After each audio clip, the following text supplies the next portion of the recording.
je ne fais plus frire mes œufs à l'huile. Maintenant, je les fais frire uniquement à l'eau. Et oui, à l'eau. Si vous utilisez encore de l'huile pour faire frire vos œufs, vous arrêterez dès que vous aurez vu cette vidéo. Je vais vous montrer une méthode beaucoup plus simple, plus pratique, plus propre et, surtout, beaucoup plus économique. Le tout avec uniquement de l'eau, un ingrédient que tout le monde a chez soi. En plus d'être extrêmement simple, cette méthode est aussi considérée comme plus légère, puisqu'elle évite l'utilisation de matières grasses. Autrement dit, c'est une alternative intéressante pour ceux qui souhaitent maintenir une alimentation plus équilibrée sans se priver d'un bon œuf chaque jour. Pour commencer, mettez une casserole sur le feu avec 125 ml d'eau. De l'eau à température ambiante fera l'affaire. Réglez le feu sur moyen et attendez que l'eau commence à bouillir. C'est le moment idéal pour poursuivre la préparation. En attendant, je vais vous donner une astuce supplémentaire qui pourra vous être très utile au quotidien. Savez-vous comment savoir si un œuf est avarié sans le casser? C'est très simple.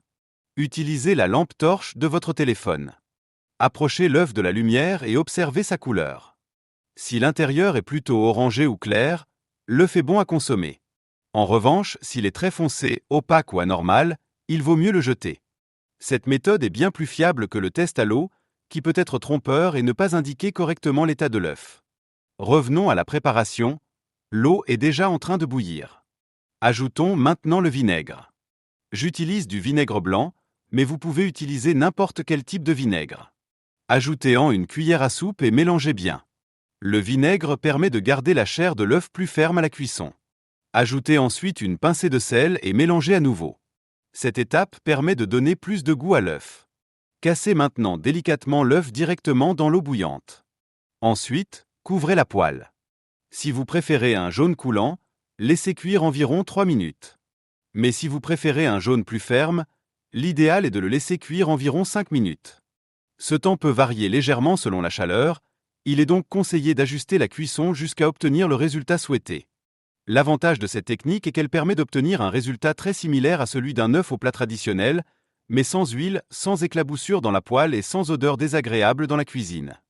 De plus, l'œuf ainsi préparé conserve toutes ses qualités naturelles et constitue une excellente source de protéines, de vitamines et de minéraux essentiels à notre organisme. Après la cuisson, retirez délicatement l'œuf. Et admirez le résultat, un bel œuf, parfaitement cuit et prêt à déguster.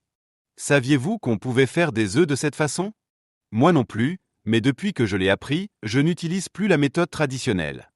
Aujourd'hui, je ne les prépare plus que comme ça.